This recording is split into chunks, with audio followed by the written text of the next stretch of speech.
obboleessa ajjeesuu kan barsiisa alagaa ta'eera.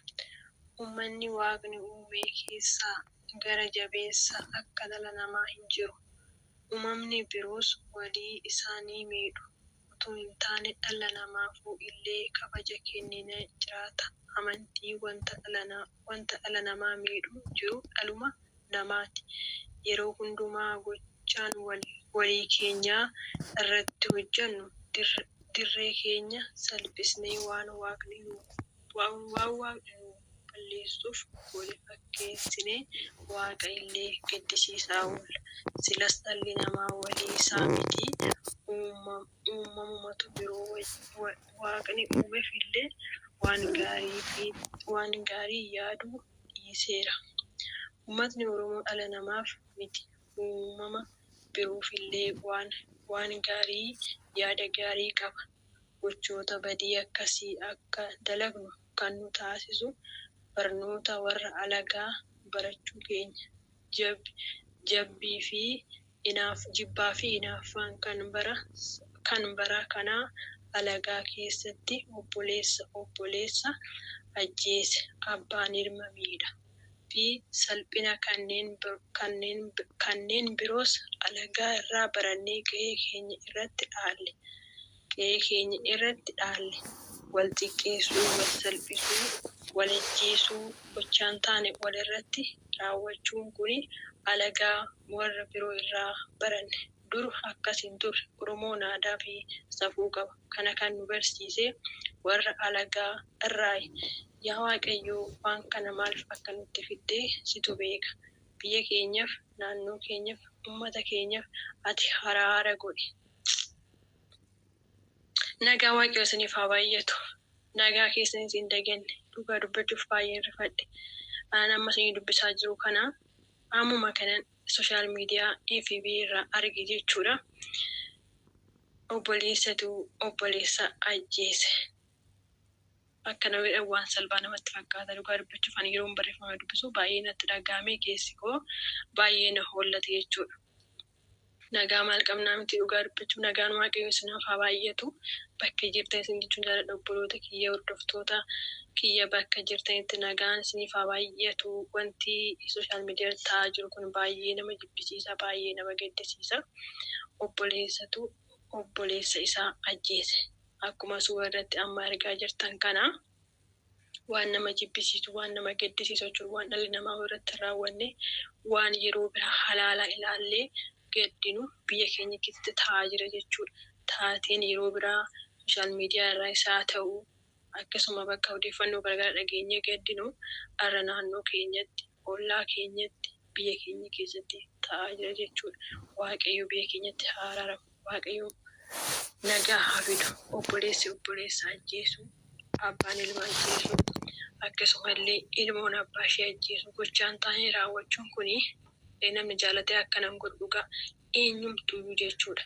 Jaalatee akkanan godhu kuni gocha cigaa isaa kan akkanaa kana kan raawwatu namni jaalateeti miti. Warra kan akkana goosisu seexana dhugaa dubbachuuf taanan. Fi tokko tasgabbii dhabuudha. Namni jechuudha gaafa obboleessa keetitti aarte, gaafa obboleettii keetitti aarte, yaa obboleettii koo, yaa obboleessa koo nama sagalee godha geessu kun jechuudha. Gaafa obboleettii keetti aarte, gaafa obboleessa keetti aarte, gaafa haadha keetti mufatte, gaafa alagaatti, ollaatti mufatte sammuu keetiif daqiiqaa 10, daqiiqaa 20, daqiiqaa 30 kenne. Maaliif beektaa? Kan yeroo sanitti gochaa hamaa raawwachuuf deemtu hin dhiifta waan ta'eef. Namni kan dogoggoru maal beektu? Kan haadhasaa miidhu, kan abbaasaa miidhu, kan obboleessaa miidhu, kan obboleettii isheellee miidhu jechuudha. Inni kuni tasgabbii daqiiqaa 10, daqiiqaa 20 dhabuu jechuudha. Dhugaa dubbachuuf maaliif beektu? Namni gaafa waan tokko waan hamaa raawwachuuf ka'u yoo ofii isaatiif tasgabbaa'ee daqiiqaa 2, daqiiqaa 5 ofii kennee wanta sana dhiisuu danda'a jechuudha. Fakkeenyaaf maaliif jechuu dandeessu? Tarii yoo ilmoo qabaate ilmoon kiyyaa yoo nama kana waan ta'an irratti raawwate ilmoon kiyya maal taati kan jedhamutu jira jechuudha. Yoo immoo ilmoo siin qabne ta'e gara fuulduraatti horachuuf deema, mana dhaabbachuuf deema, jireenya horachuuf deema. Jireenyi koo boru maal ta'a? Maatiin koo maal ta'u? bakka akka amantaa nama ajjeesee kan jedhan wayii yaadni namatti dhufe jechuudha. Kanaaf namni tasgabbaa'uu dhabeeti kan lubbuu walii dabarsu jechuudha. Tasgabbiin daqiiqaa 5 daqiiqaa 10 jireenya kee umurii kee guutuu si oolchuu dandeessi.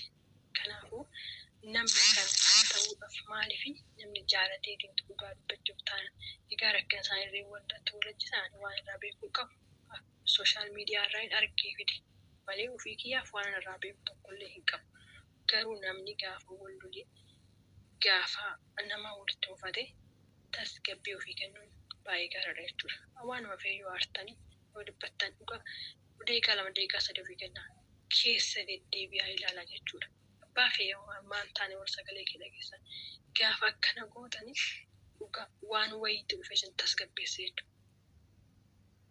Kanaaf waaqayyo keessa irraa fagaatina dhugaa falmitii kanatti dheengadduma dhiyoo kana guyyaa 2 guyyaa 3 burree wanta ani arge maal beektu warra amantaa keessatti tajaajiltoonni jechuudha. Raajiidha jedhamanii walii wajjin hojjechaa jiranii. Egaa namni tokko mana tokko keessa gaafa hojjete keessattuu mana amantaa keessatti akkuma obboleetti tolee ilaalamtedha. Obboleettis ta'uu baatanii keessatti mana amantaa keessatti egaa akkuma mana obboleetti wallaalu. Garuu jarri kun wal lolaniitu sooshaal miidiyaa irratti argee wal ajjeesan jedhan. Dhugaa waaqayyo irratti hojjechuuf ta'ee tanan keessuma kiyyatti baay'ee na gammachuu dhabeen dhiisee jechuudha. Namni biyya keenya irratti baay'ee wal ajjeesaa jira, baay'ee wal miidhaa jira. Kana namni jaalateetii miti. Ijarri sun lama irratti wal ajjeesan waa'ee mallaqaati jedhan. Mallaqni kunis maa'inni hojjetanii akka sooshaal miidiyaa irraa odeeffannoo waan irraa beekuu qabu.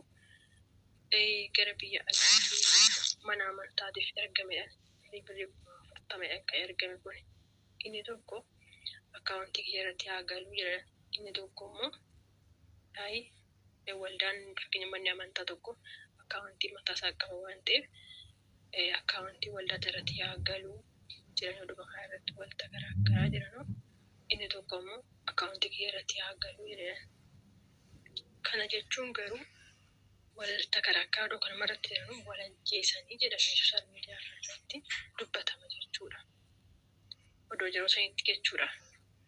Inni akkaawuntii kiyya irra haa galuu jedhu sun ishii jedhee galchee haa ta'uuti boodarree karaa seeratiin yookaan karaa mana amantaatiin mallaqa sanarraa fuudhamuu danda'a. Amma jarri sun lamaan wal dhoksanii ukkaamsanii walta garaagaraanii booda lubbuu walii dabarsan jechuudha. Namni tokko gaafa walitti mufatu jechuudha. Turee osoo akkuma walitti deddeebisanii tokko yoo jalaa fakkeenya jalaa qabbanaa'eetii dubbisuun qabbanaa deemti. Garuu jara lachuu yoo biddaaf jedhee walitti ta'anii gaarii miti jechuudha. Egaa namni keenya amma fakkeenyaaf an akka mana hidhaa itti rakkachaa jiru kan akka nama ajjeese mana hidhaa itti kan nama miidhee mana hidhaa itti dhugaa gaafa akkasitti miidhamaa jiru odoo jechuudha. Tasgabbii daqiiqaa 5 daqiiqaa 10 ofii kennanii keessatti of ilaalanii aariin agafeete waan barbaadan ta'a jechuudha. Ofii kennanii wanti keessatti duubatti si deebisu wayiitu jira jechuudha. Keessattuu amma fakkeenyaaf warri waa'ee mana waaqayyoo beekan kun waa'ee amantaa beekan kun amma irratti walta garaagaraa san tokko oduu jala shallaa jedhee lubbuun isaanii darbu jechuudha. Kanaaf jarri kun lamaan ijoolleen Oromoo kun lamaan obbolaan lamaan wal ajjeesanii baay'ee natti dhaga'ame dhugaa dubbachuuf baay'ee natti dhaga'ame jechuudha. Egaa waan isaa irratti wal ajjeesan hin beekan waan irraa beeku tokkollee hin qabu. Garuu sooshaal miidiyaa irratti arge jechuudha. Obboloota kun sagalee kee dhaggeeffattan kuni namarraa maaltu walitti dhabuu nama geesse nama dhugaan qaba yoo ta'e dhugaa kiyya waaqayyoo naaf jira bakka. Maaliif bakka waaqayyoon nuuf dubbata. Dubbiin sagalee waaqayyoo akkanidha dhugaa. Ani amma yoomtitti namaan lola waaqayyootu naa lolaa jira. Namni keenya fakkeenyaaf yeroo sanitti yoo shillaa jedhee yookaan ragaa jedhee of qabbaneesse sodaataa yookaan waan tokko ta'uu dandeessa.